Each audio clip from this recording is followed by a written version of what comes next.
Sveiki visi, kas nepažįstat, esu Andrius Martišius, skubiosios medicinos rezidentas 5 metų.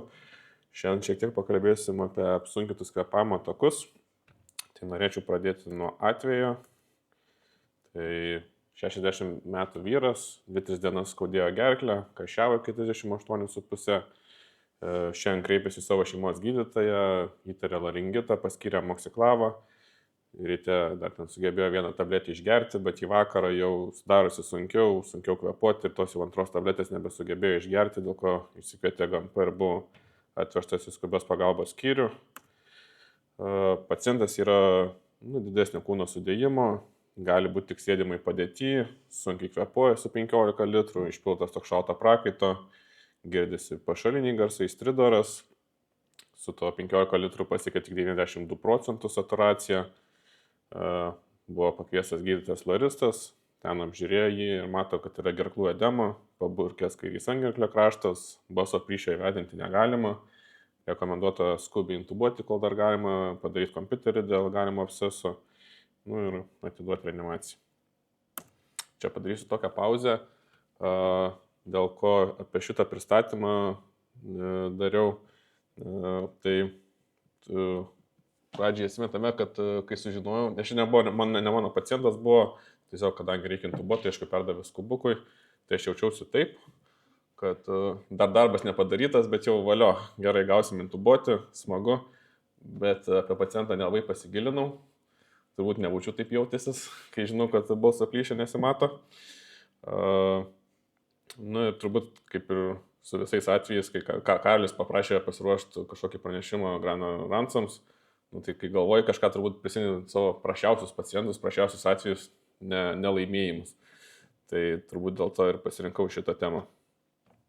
Taigi, mes persivežėm su Karoliu šitą pacientą į reanimacinę pusę, toliau tekėm degonį, uždėjom dar nosinės kaniulės, ir ruošėmės standartiškai intubacijai, sedavom ketaminų, ir surokruonimu.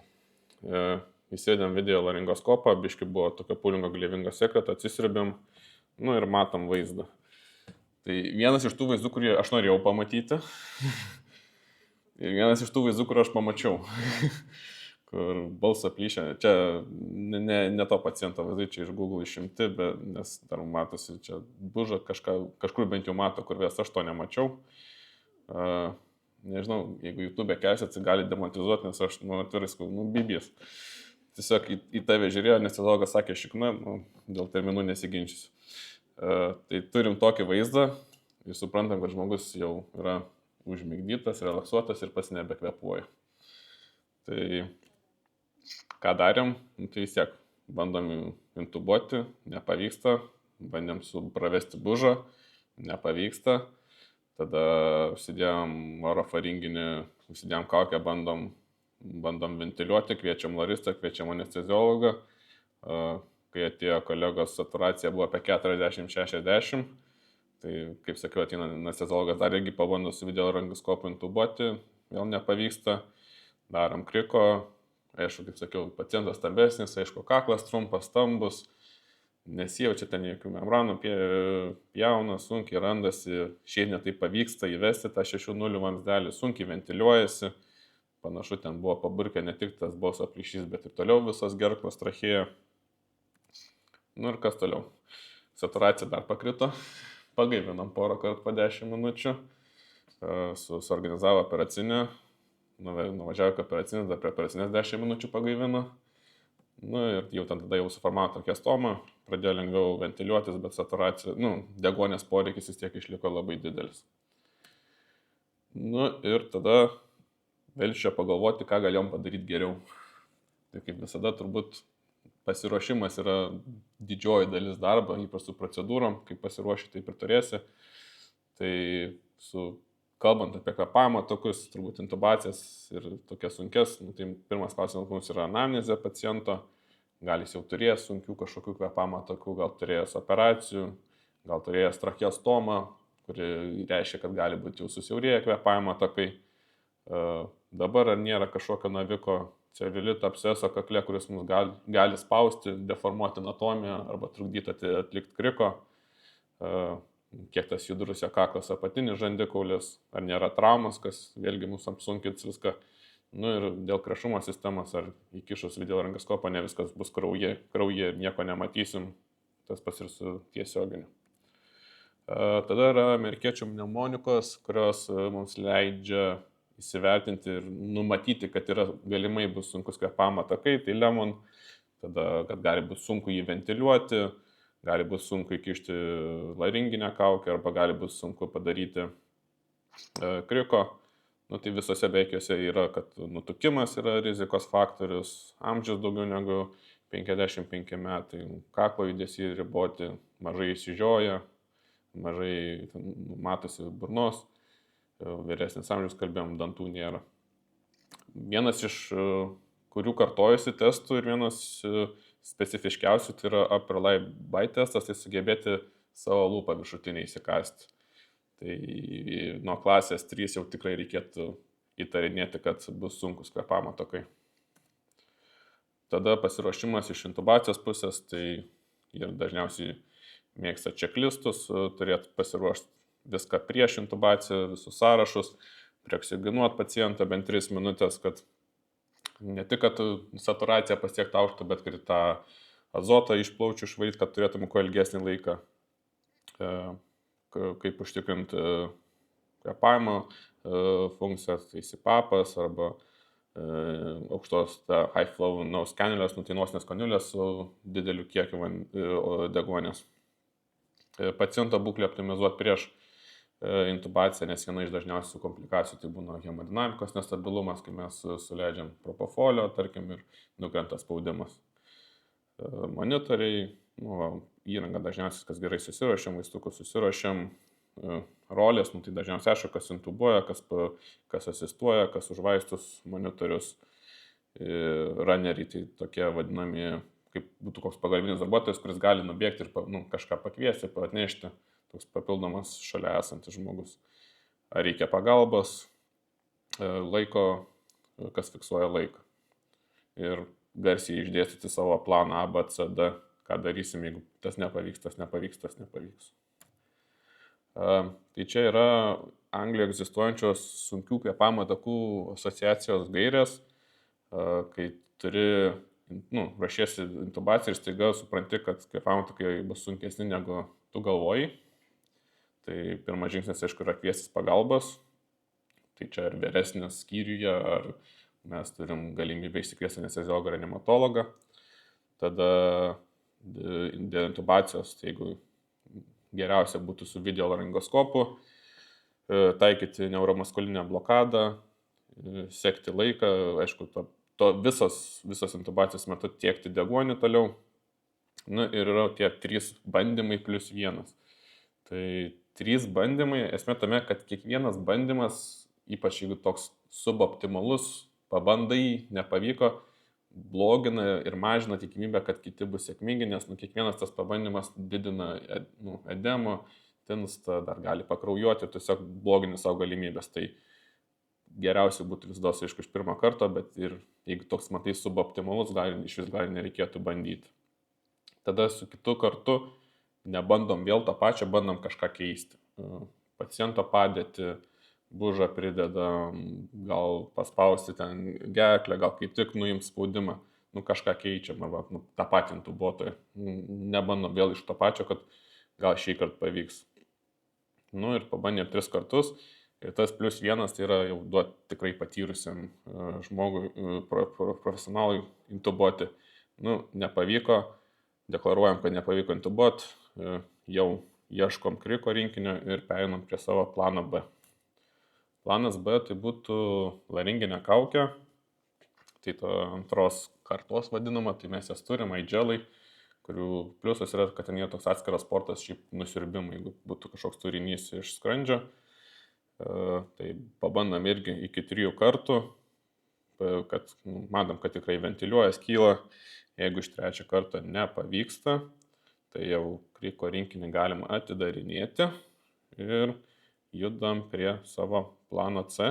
Dar būtų galima mąstyti, kad tarkim, įkišom tą laringinę kaukę, ventiliuoja, saturacija pakilo, apmastyti, gal galėtume ir nebetęsti intubacijos, palauk, kol įsigaros vaistai ir pabandyti vėliau, bet nežinau, skubiai pagalbai nesugalvojau tokio scenarijaus, kad staiga nebedarom to, nes jeigu jau darėm, tai tikrai reikėjo.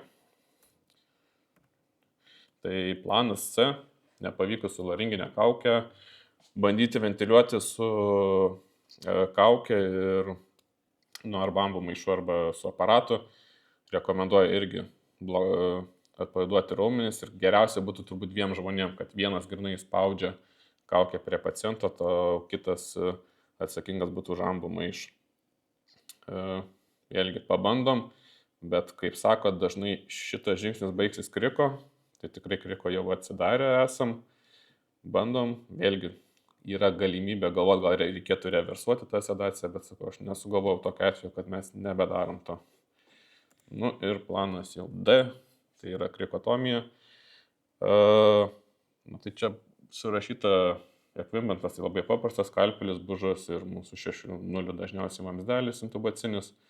Ir yra tos 2 technikos, kad jeigu tu jauti kur tą membraną, teoriškai galėtum daryti tą tokį horizontalų pjūvį tiesiai per ją, įkišti skalpelį, įkišti bužą, ant to bužo užmauti vamzdelį pakišti. Jeigu nejauti tos membranos, tai darai vertikalų pjūvį iki 8 cm, tada kol randi tą membraną ir tada jau darai tą horizontalų pjūvį. Tai kaip įsivaizduot, mes pabandėm, mums ten nelabai sekėsi, nes anesteziologą atėjo perėmė ir baigėsi viskas kriko. Tai tada pradėjom galvoti, po šito atveju galvojau, ką galėjom padaryti geriau, ypač perskaičius tas gairias. Ir, likimas kaip davė, vakar turėjom identišką atvejį. Tai ne tik ką galėjom, bet ką vakar padarėm geriau. Tai vakar ką geriau padarėm, iškart kvietėm anesteziologą reanimatologą. Nelaukiam, kol saturacija nukris iki 60 ir busim jau 3 kartus pabandę, sugadinę jiems geriausias optimalias sąlygas. Taip pat, ką reikėtų daryti, turbūt šiais atvejais nepaleisti LOR gydytojų, nes abiejais atvejais kažkodėl pabėgo jis. Ir tada reikia vėl įkviesti jo laukti, nes, kaip jis ir labiausiai turėtų būti patyręs darytas krikų. Taip pat pasijungiam high flows kaniulės nosinės. Ką jas mums duoda? Tai duoda tai, kad jeigu pacientas vems, tai neprivems į kaukę, burna yra atvira. Turim didelę tėkmės deguonį, kuris yra sudrėkintas, šiltas, tai jeigu žmogus yra sąmoningas, jam daug fainiau tokį deguonį gauti negu sausą tą nuo sienos mūsų. Jis yra šiek tiek sukelia tą slėgį, kas atveria alveolės ir geriau ventiliuojasi žmogus. Vėlgi gali būti, kad net ir prie kokios plaučių edemos nedidelės širdies nepakankamumo gal net ir išvengtume tos intubacijos, bet čia gal apie tai nekalbėsiu. Taip pat, ką vakar padarė mūsų kolegos anesteziologai, darė realiai awake intubation. Pilnai nesedavo, nedavė raumenis atpalaiduojančių vaistų, jie nepamenu, metazolamo davėm. Ne, mes jam tik su lidokainu nupurškėm burną kokius 5 kartus ir įkišom videolaringoskopą, tuo metu ėjo tas nosinės kaniulės ir tada su bužu įvedė jam vamzdelį ir intubavo ir tada jau, kai matėme ir vaizdų, ir kapnografiją, jį užsedavo.